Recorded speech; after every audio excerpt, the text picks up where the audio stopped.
Oke, halo selamat malam. Kembali bersama saya Iberia Gia. Saya akan memberikan tutorial terkait bagaimana sih mengatur ruangan rombel dan kemudian mengatur rombel siswa di aplikasi MI Satuan Pendidikan Keagamaan Kristen. Oke, langsung saja. Pertama kita akan coba login ke akun kita sebagai admin sekolah. Oke,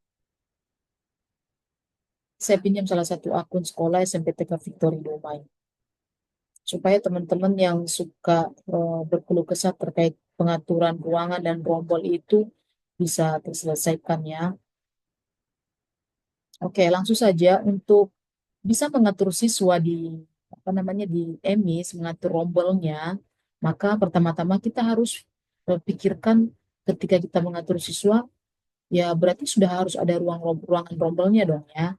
Seperti itu. Nah, untuk mengatur ruangan rombolnya kita akan menyiapkannya dengan melakukan beberapa tahapan, yaitu dengan melakukan klik pada fitur sarana prasarana, kemudian klik lahan, kemudian di sini ada 3 item yang harus kita isi, yaitu lahan, gedung, dan ruangan. Teman-teman, sebelum mengatur ruangan rombelnya, maka kita harus mengisi informasi data mulai dari atas ke bawah, yaitu lahan, gedung, dan ruangan. Pertama, kita harus mengatur lahannya dulu, mengisi informasi terkait lahan. Jadi, pada bagian ini kita harus melengkapi data terkait lahan satuan pendidikan kita ya. Oke, dengan melakukan klik tambah, kemudian lakukan pengisian form yang ada di sini, nama lahannya misalnya SDTK atau SMPTKA, TKA, alamatnya apa gitu ya. Misalnya alamatnya Jalan Tamrin. Oke, nomor 6, misalnya RT-nya 1, RW-nya 2. Provinsi Jakarta. Jakarta, DKI Jakarta. Kemudian kabupaten kotanya Jakarta Pusat, Gambanya, oh sorry, bukan Gambir ya.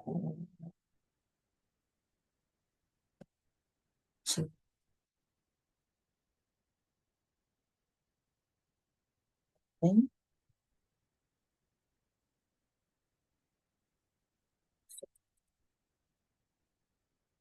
Ini ya contoh ya teman-teman ya. Kemudian kita juga harus mengisi informasi terkait lahan kita. Nah, untuk lahan ini teman-teman bisa berkoordinasi dengan yayasan. Berapa sih luas lahan sekolah kita keseluruhan? Misalnya ada 3.000. Dari 3.000 itu berapa milik sendiri yang bersertifikat dan berapa yang tidak bersertifikat? Kalau misalnya 3.000 itu semuanya tidak bersertifikat, maka langsung isi 3.000 tidak bersertifikat. Atau kalau memang semuanya bersertifikat, langsung isi 3.000 bersertifikat. Oke. Atau mungkin sebagian bersertifikat sebanyak 2.000 meter. Kemudian sisanya yang 1.000 tidak bersertifikat. Nah, silakan ya. Atau mungkin sekolah ini nggak sewa gitu ya, sewa. Nah, kalau sewanya itu berapa? Sewa bersertifikatnya berapa? Kemudian sewa tidak bersertifikat berapa? Kalau minjem berapa? Eh, Sertifikat berapa luas, kemudian nggak bersedia berapa gitu ya. Tinggal melihat ke data lahan saja ya. Kemudian kita juga harus mengisi penggunaan lahan dari yang 3.000 itu berapa luas yang kita gunakan untuk bangunan. Misalnya dari 3.000 itu ada 500 untuk bangunan bersertifikat dan tidak bersertifikat mungkin berapa gitu ya. Lapangan olahraganya misalnya mungkin ada misalnya halamannya misalnya 300, kebunnya misalnya 700. Setelah itu kita akan mengatur lokasi sekolah kita dengan di misalnya eh, men Jakarta Pusat. Nanti akan muncul nih titik koordinatnya di sini. Peta geografisnya dataran rendah, potensi wilayahnya, industri, kemudian daerah perkotaan. Ya. Bila lokasi sekolah kita tidak berpotensi bencana alam, kita tinggal pilih tidak, dan kalau ya silakan pilih nanti jenis apa bencana alamnya. Kemungkinan si di lokasi sekolah Bapak Ibu. Kemudian ini juga diisi ya jarak ke lokasi tertentu, kecamatan misalnya, sesuaikan ya dengan kondisi yang sebenarnya. Nah, setelah mengisi data lain ini, silakan udah yakin tinggal klik simpan. Oke, baik setelah itu kita kembali ke fitur sarana prasarana, kita klik lahan dan bangunan, kemudian kita mengatur gedungnya. Itu mengatur gedung, kalau dia SD silakan Bapak Ibu kalau memang gedungnya cuma satu ya nggak masalah ya. Tapi mungkin nanti di penamaan gedungnya silakan diatur. Kebetulan di sini tuh dia sekolah ini sudah mengatur nama gedungnya yaitu nama gedungnya ruang kelas 8A, ruang kelas 7, ruang kelas 8, ruang kelas 7, ruang kelas 9. Apabila ada tambahan lagi misalnya untuk SD ada ruang kelas lain tinggal ditambah aja di sini ya. Nama lahannya apa? Karena nanti nama gedung ini akan muncul ketika kita mengatur ruangan rombel. Apa yang kita sudah atur di sini akan muncul. Kalau nggak kita atur di sini nanti nggak akan muncul ketika kita mengatur ruangannya. Ruangannya nggak akan kita bisa atur. Ya, misalnya ruang eksekutif dari Brunei, nama gedungnya, kelas. Boleh juga ya, misalnya gedung A, gitu ya boleh. Gedung A, lantainya jumlah lantainya bisa 3, ya kan?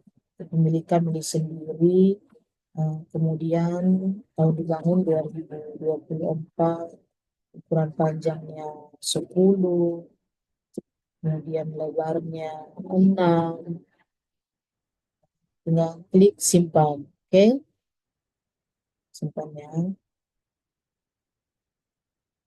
Apalagi nanti misalnya berikutnya nama gedungnya, nama gedung B misalnya.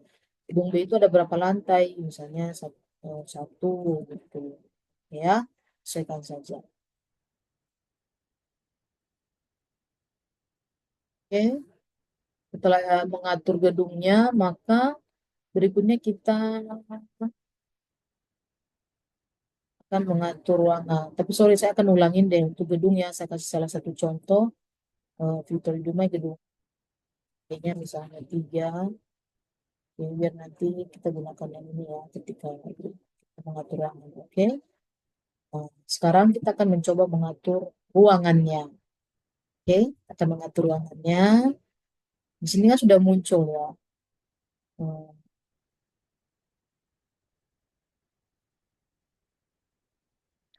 Hmm, sudah muncul tampilan ruangan. Nah, ruangan-ruangan yang ada ini memang ruangan-ruangan yang telah diisi oleh sekolah SMP Putra Victory. Tapi kita coba dengan eh, menambah ruang kelas menggunakan gedung yang saya tambah tadi ya, gedung yang baru saya isi tadi. Nama gedung itu sini, gedung B, ruang kelas, jenis ruangan ruang kelas, atau mungkin gedung B itu mungkin gedung BB itu bisa digunakan untuk ruang kelas, ada ruang kepala sekolah juga di situ, ada ruang guru ya silakan ya diatur ruang perpustakaan boleh. Nah, kebetulan ini kita kan mau mengisi untuk ruang kelas nanti untuk pengaturan rondel, maka saya akan coba gunakan gedung B ini. Salah satu fungsinya adalah ruang kelas. Nama ruangannya kelas, baru nih kelas 7. Kalau misalnya kelas 7 itu terdiri dari beberapa rombel, nah, maka kita tinggal masukkan yang kelas 7A atau kelas 7B gitu ya, silakan. Yang penggunaannya digunakan sebagai kelas utama, kondisi ruangannya baik atau rusak silakan sesuaikan dengan kondisi yang sebenarnya, tahun dibangun 2024, kemudian panjangnya 6, lebarnya 4, kapasitas. Nah, teman-teman perhatikan di sini.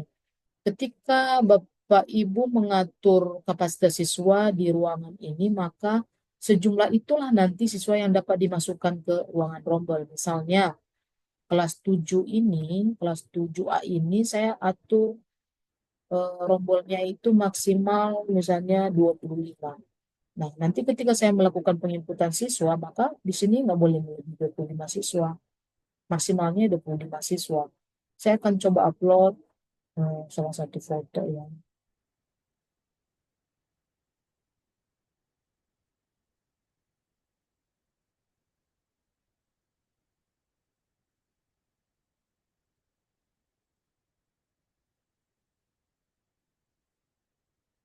Nah, misalnya nih ya, saya akan coba upload misalnya dan contoh.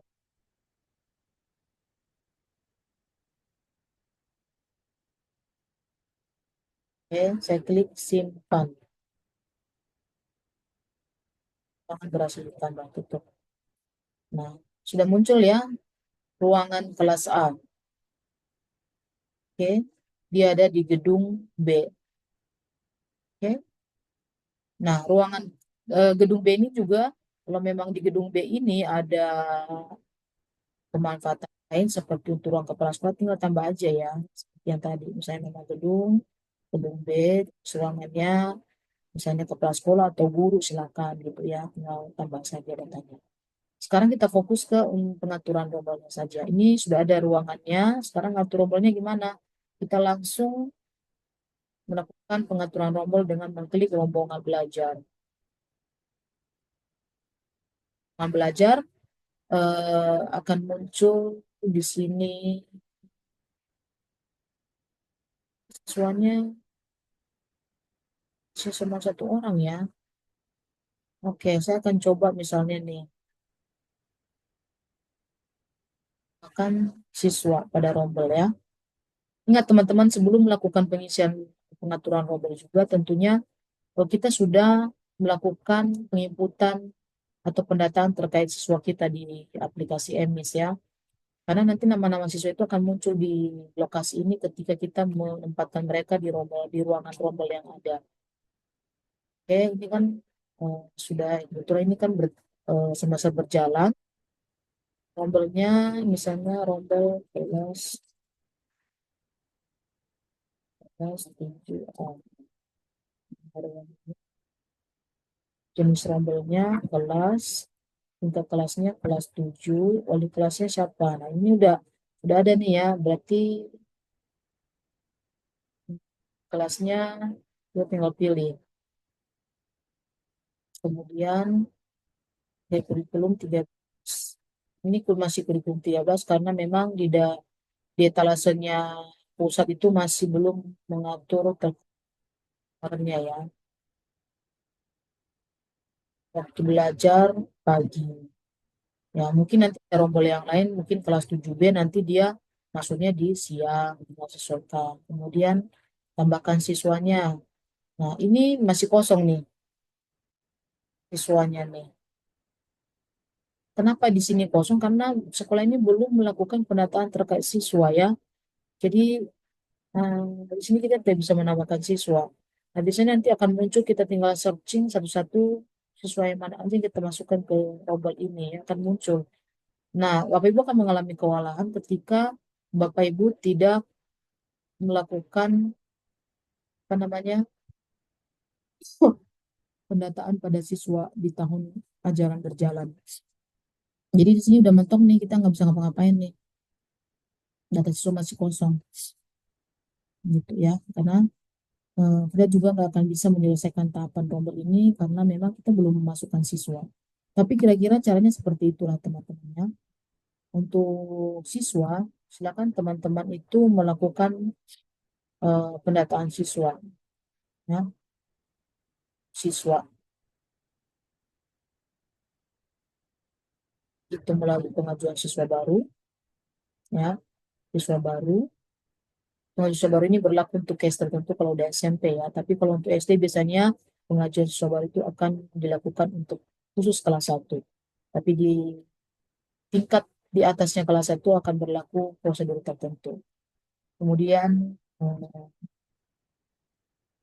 data siswa juga boleh melalui penarikan data mutasi masuk ya. Siswa kita sudah masuk semua di sini, maka teman-teman sudah bisa menyelesaikan pengaturan modal tadi. Oke,